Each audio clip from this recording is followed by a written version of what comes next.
मैं थोड़ा सनका हुआ इंसान हूँ। हर चीज के बारे में सवाल जवाब करता रहता हूँ, कुरेद कुरेद के पूछता हूँ। यही है मेरा कैरेक्टर।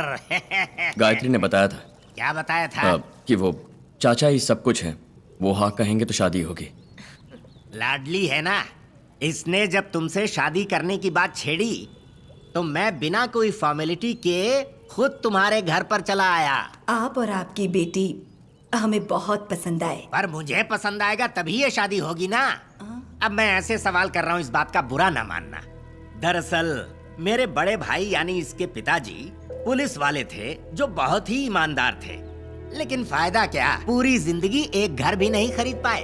अब शादी के बाद इसे तकलीफ ना उठाना पड़े, इसीलिए मुझे ऐसे सवाल करने पड़ रहे हैं। तुम्हारे बेटे के गुण वगैरह तो अच्छे हैं, लेकिन ये रोकड़ा वोकड़ा भी जमा किया है क्या? किसी के आगे हाथ ना फैलाने पड़े, इतने पैसे हैं सर। हम इज्जतदार लोग हैं। मैं गायत्री को बहुत खुश रखूंगा। इज्जतदार लोग यानी? 3 पीढ़ियों से इस देश के लिए प्राण त्यागने वाला परिवार है। इस देश के लिए हमने कितना खून बहाया है, ये शोकेस में देख लीजिए। उसमें रखे मेडल बताएंगे हमारे परिवार की कहानी। अशोक चक्र, मेरे पिता को मिला गौरव। करोड़ों रुपए देने पर भी ये नहीं मिलता है सर। सब बोल दिया। मेडल को रखकर भला ये क्या करेगी? उसे सिर्फ चाटा जा सकता है, अचार भी नहीं डाला जा सकता।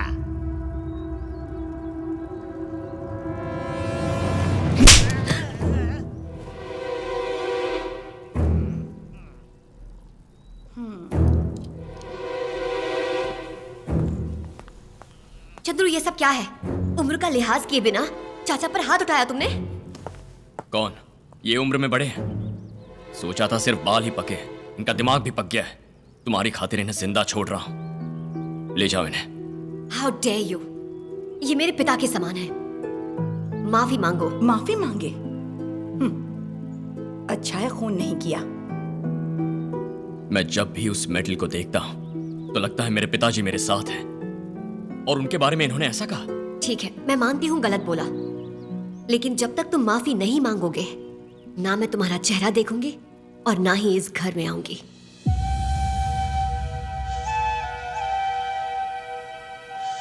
चलिए चाचा जी।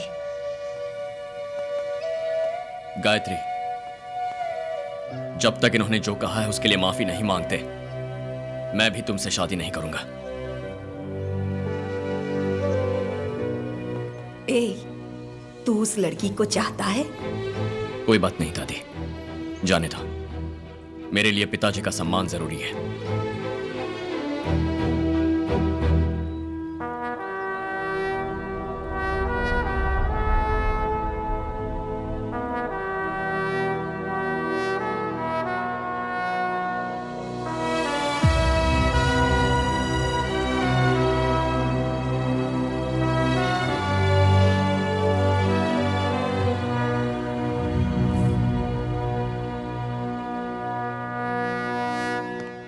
Good morning madam. चंद्रू, मैंने तुम्हें कॉल किया था, पर पता चला तुम निकल चुके हो। दादी को कुछ नहीं हुआ, छोटी सी हेड इंजरी है, नथिंग सीरियस। वो हॉस्पिटल में है, शील बी फाइन। दादी के होश में आने पर ही पता चलेगा कि एग्जैक्टली कितना पैसा और जेवर गए हैं। मुझे उसकी फिक्र नहीं, पिताजी का मेडल चोरी हो गया।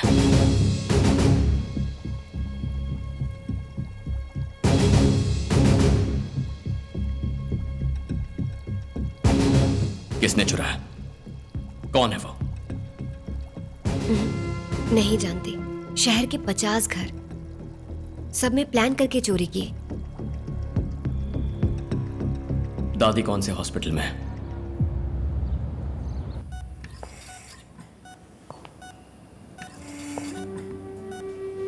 इस बार आपको अकेला छोड़कर जाने में पता नहीं क्यों अजीब सा लग रहा है दादी। मेरे बेटे का कितना बड़ा सपना था ये पता है? तुझे इस वर्दी में देखना चाहता था वो।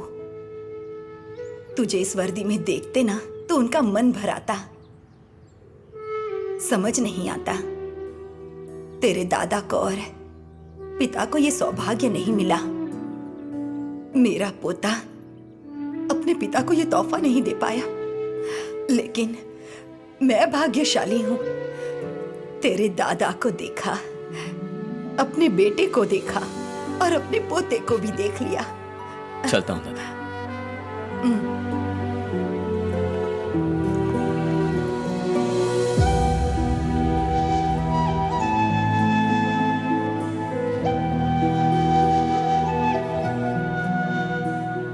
कैसे चंद्रू? मेरे फोन करने से पहले ही? इंडिपेंडेंस डे के दिन मेरा फोन दादी ही उठाती थी, लेकिन उस दिन जब उन्होंने फोन नहीं उठाया तो मुझे शक हो गया और मैं फौरन चला आया। इस सेंसिटिव केस को मैं ही इन्वेस्टिगेट कर रही हूँ चंद्रू।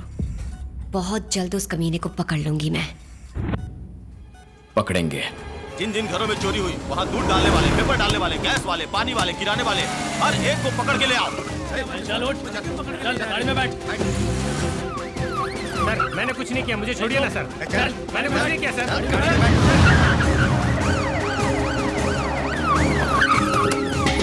है सर?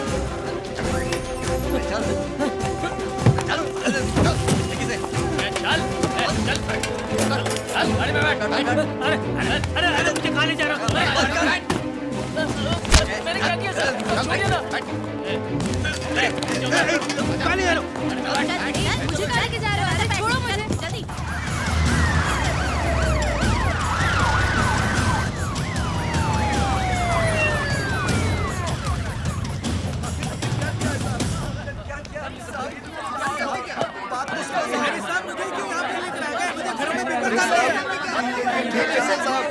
ये बहुत नाइंसाफी है साहब। चंद्रू इस तरफ आओ।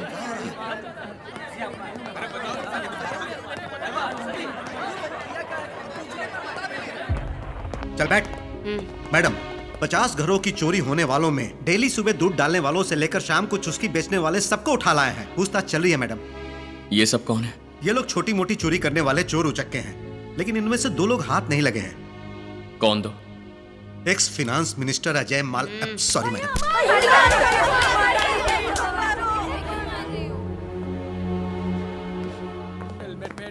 चंद्रू पहले ही 15 अगस्त के दिन इसी एटीएम में चोरी हुई है।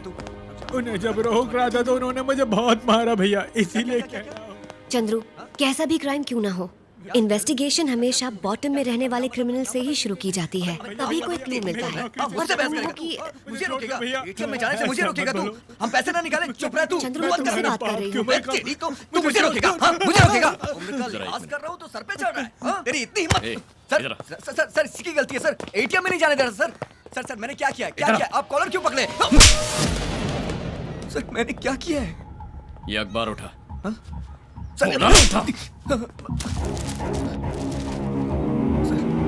ऊपर लिखी हुई सारी हेडलाइंस पढ़। पढ़ना। 15 अगस्त को जो चोरियां हुई उसमें पुलिस को अभी कोई सबूत नहीं मिला है। आगे। स्विस बैंक में जो काला धन जमा हुआ है उसे वापस ले आएंगे, ऐसा प्रधानमंत्री ने कहा है। क्या वो हो गया? नहीं हुआ सर। आगे बढ़। किसानों का लिया हुआ कर्जा माफ नहीं हुआ, इस वजह से 2 किसानों ने कीटनाशक पी के तड़प तड़प के अपनी जान दे दी। ये हो रहा है ना? हो तो यही रहा है सर। रोड को चौड़ा करने के लिए कई किसानों की जमीनों का अधिग्रहण कर लिया गया और जिन्होंने नहीं दिया उन्हें मारा पीटा गया। अगर तू वाकई मर्द है और तेरे अंदर मर्दानगी है तो अभी इस बूढ़े पर जो दिखाई वही मर्दानगी और गुस्सा इसमें छपी किसी भी खबर पर दिखा सकता है क्या? है इतना जोश? अबे तू मार के पूछ भी मत, विरोध करके जोर से यहाँ खड़ा हर कोई सुन सके ऐसा एक भी सवाल पूछ सकता है? पूछेगा? नहीं पूछेगा, क्योंकि वो उल्टा मारेंगे ना। हम मर्दानगी कहाँ दिखाते हैं? चप्पल सीने वाला 5-10 रुपया मांगता है तब हम मर्दानगी दिखाते हैं। कोई गटर साफ करने वाला 50 रुपए ज्यादा मांगता है तो उस पे गुस्सा आ जाता है ना? और जहां एक बुजुर्ग आदमी 24 घंटे एटीएम पर चौकीदारी करता है उसका दुख तो तुम समझ नहीं पाओगे, पर कम से कम उस बेचारे को तकलीफ तो मत दो। जहां मर्दानगी दिखाने की जरूरत नहीं है वहीं दिखाते हो, और जहां दिखानी चाहिए वहां से पिट के आते हो। एटीएम के अंदर हेलमेट पहनकर जाना मना है ये जानते हुए। सर सॉरी सर, माफी मांगता हूँ सर। मुझसे मत मांग, उनसे माफी मांग। Okay sir. चल निकल। चाचा माफ कर दीजिए। सॉरी माफ कर दीजिए। अब नहीं करूंगा सर। Sorry sir. ये सब क्या है चंद्रू? भूल जाओ उसे। तुम क्या कह रही थी? छोटे अपराधियों से पूछेंगे तो लीड मिलेगी? No.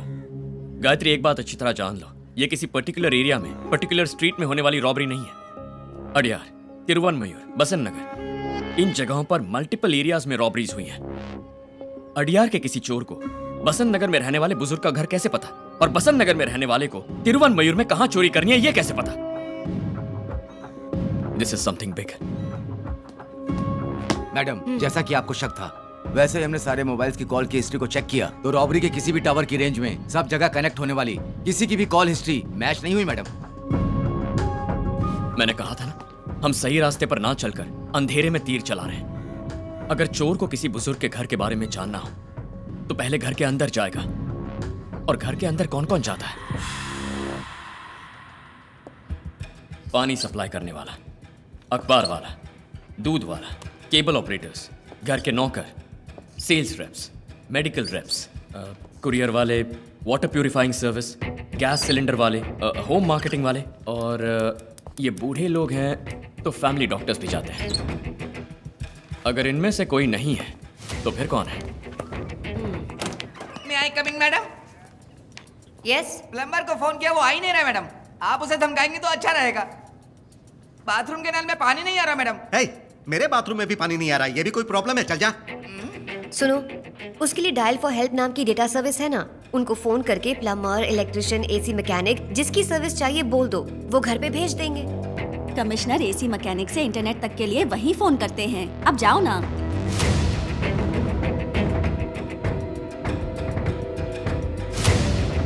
Plumber, electrician, AC mechanic, हम इन्हें कैसे भूल गए?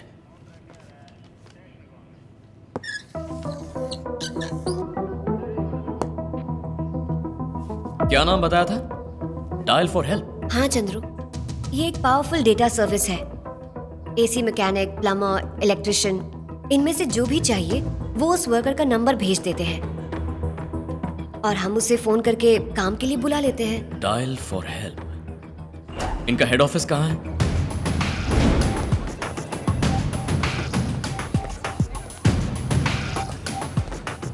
एक्सक्यूज मी, मैनेजर कहाँ है? वहाँ उस तरफ madam. Hi, Hi. I am ACP Gayatri. Take your seat. Thank you. Independence day पर जो मास रॉबरी हुई है उस बारे में आपकी हेल्प चाहिए। समझी नहीं, मैं कैसे? ये जो डायल फॉर हेल्प की सर्विस है, इसके बारे में हमें डिटेल में समझाएंगी प्लीज? इंडिया में जितने भी हैं मशहूर landmarks like coffee shop, hotels, restaurants, railway stations, airports etcetera etcetera, ये सारी डिटेल्स हमारे पास हैं। This is a data service company. जो रॉबरीज हुई उनका हमारी कंपनी से क्या संबंध? बताता हूँ।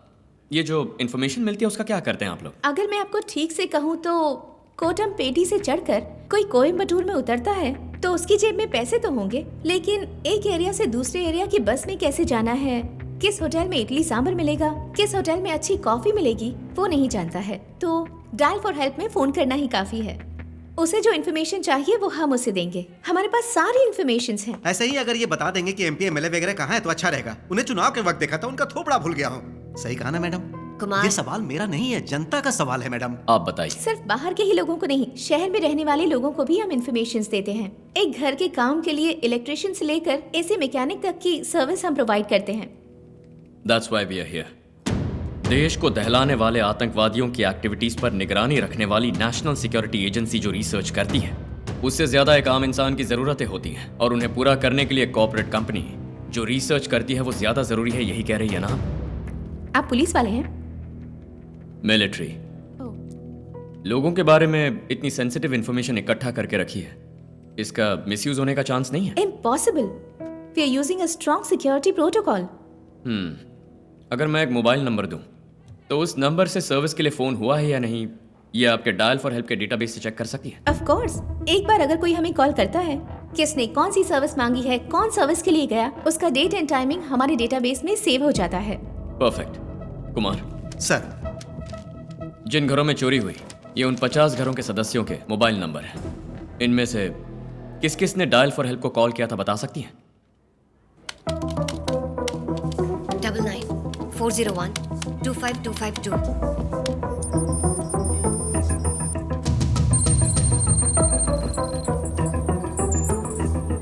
आया है सब। तो फिर छुपाया क्यों? कब? February 2। क्या पूछा है? प्लम्बर। सर्विस के लिए किसका नंबर दिया? मारी मुत्तू का। मारी मुद्दा। गायत्री, अगला नंबर बताओ। 96290-33887। 33887।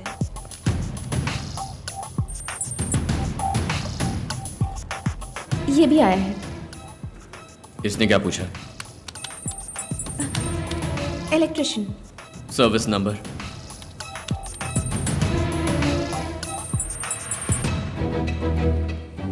हाँ, वही नंबर। प्लम्बर और इलेक्ट्रिशियन को एक ही नंबर कैसे दिया गया? So everything is computerised. कुछ समझ नहीं आ रहा। कुमार सर, इस एड्रेस पर जो मारी मुत्तू है उसे उठा लो। Yes sir. ये सारे नंबर्स एंटर करो।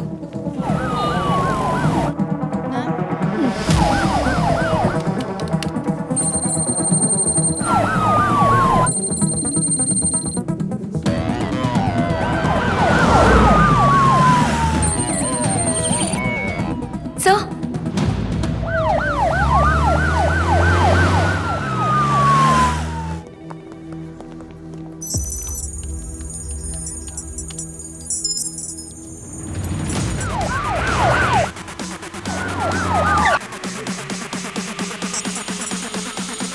यहाँ पे मारी मुत्तू का मकान कौन सा है? ऊपर दूसरे माले पे। हटो, हटो, सामने से हटो।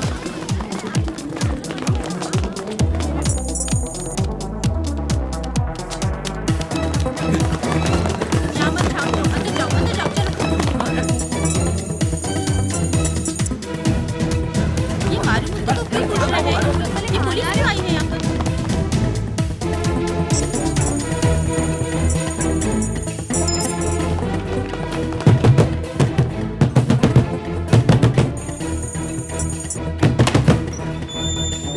ये मारी मुत्तू का घर है ना? कहाँ है वो?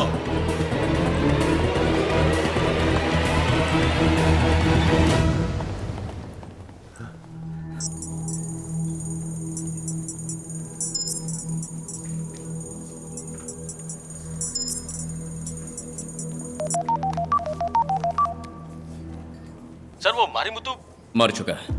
क्यों? यही ना? हाँ सर।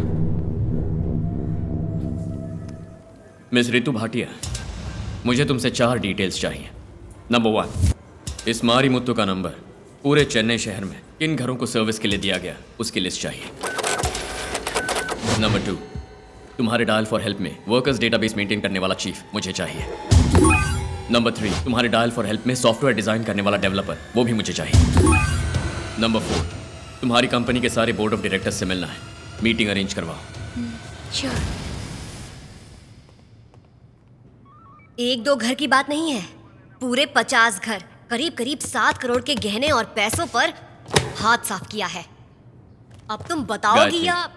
माँ जी, इस केस का पहला क्लू आपके पति का मोबाइल नंबर ही है। बताइए माँ जी, आपके पति का नंबर यहाँ कैसे? मेरे पति को मरे हुए 2 साल हो चुके हैं। अब उनके नंबर के बारे में पूछेंगे तो मैं क्या बता सकती हूँ? मरे हुए इंसान के ऊपर चोरी का इल्जाम लगा के पूछताछ कर रहे हो, ये कहाँ का न्याय है? आपके पति ने पहले कभी प्लम्बर का या इलेक्ट्रिशियन का किसी कॉर्पोरेट कंपनी में काम किया? नहीं, मेरे पति ने किसी कॉर्पोरेट कंपनी में काम नहीं किया। कॉर्पोरेशन में काम करते थे वो। आज से 2 साल पहले किसी होटल में सेप्टिक टैंक क्लीन करने गए थे वो। टैंक में उतरने वाला इंसान एक लाश बनकर बाहर आया। जरा एक लेकिन मिनट, गायत्री, इन्हें जाने दो। ठीक है, आप जाइए। प्लम्बर और इलेक्ट्रिशियन को एक ही नंबर कैसे दिया गया? So everything is computerised. कुछ समझ नहीं आ रहा। मेरे पति को मरे हुए 2 साल हो चुके हैं। मेरे पति ने किसी कॉर्पोरेट कंपनी में काम नहीं किया, कॉर्पोरेशन में काम करते थे वो।